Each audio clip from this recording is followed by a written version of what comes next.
Here is a word from our pastor, Tony Smith. Now is the time that you make good decisions, not being selfish with your thinking about today, but all of your decisions should be connected to your future to fulfill your destiny, taking into consideration the people, places, and things that are a part of your decisions. In Joshua 24:14-15, now therefore fear the Lord, serve him in sincerity and in truth, and put away the gods which your fathers served on the other side of the river and in Egypt. Serve the Lord. And if it seems evil to you to serve the Lord, choose for yourselves this day whom you will serve, whether the gods which your fathers served that were on the other side of the river, or the gods of the Amorites, in whose land you dwell. But as for me and my house, we will serve the Lord, being fully aware of what you're doing and taking full responsibility of what you say and do. In 1 Corinthians 13:11-12, when I was a child, I spoke as a child, I understood as a child, I thought as a child, but when I became a man, I put away childish things. For now we see in a mirror, dimly, but then face to face. Now I know in part, but then I shall know just as I also am known. You will be surprised of how many decisions you make in the course of 1 month that other people pay a price for. Your decisions must be thought out before you choose to follow it through, because making a selfish decision might not always be a wise decision.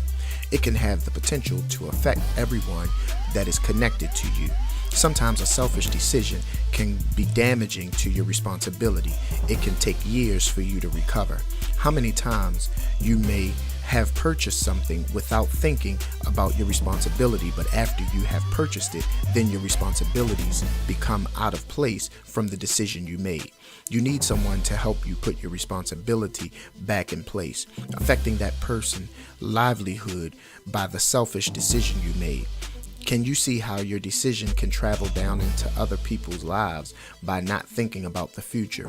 When you make decisions that override your responsibility, it has the potential to always affect someone else. You must always acknowledge the people that will be connected in your decision before following through the decision you may have wanted to choose. In Proverbs 3:5-6, trust in the Lord with all your heart and lean not on your own understanding. In all your ways acknowledge him, and he shall direct your paths. I thank God that in some of my selfish decisions, he has made a way of escape. In 1 Corinthians 10:13, no temptation has overtaken you except such as is common to man, but God is faithful, who will not allow you to be tempted beyond what you are able, but with the temptation will also make the way of escape, that you may be able to bear it. Let's consider the word escape, which means I made a decision that put myself in trouble and needed help to get out. It is good to know that people would be there when you fall, but it is better to know that you really don't have to fall at all by making the right decision. Let's be wise in our decision. In James 1:19-22, so then, my beloved brethren, let every man be swift to hear, slow to speak, slow to wrath, for the wrath of man does not produce the righteousness of God. Therefore, lay aside all filthiness and overflow of wickedness, and receive with meekness an implanted word, which is able to save your souls. But be doers of the word, and not hearers only, deceiving yourselves. All your decisions should include God, for he is the key to your destiny. Adding him with your choices will make you choose the right decision.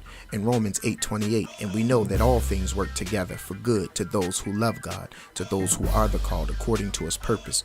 This is not the season that we will say, here we go again. Let's strive to make good decisions.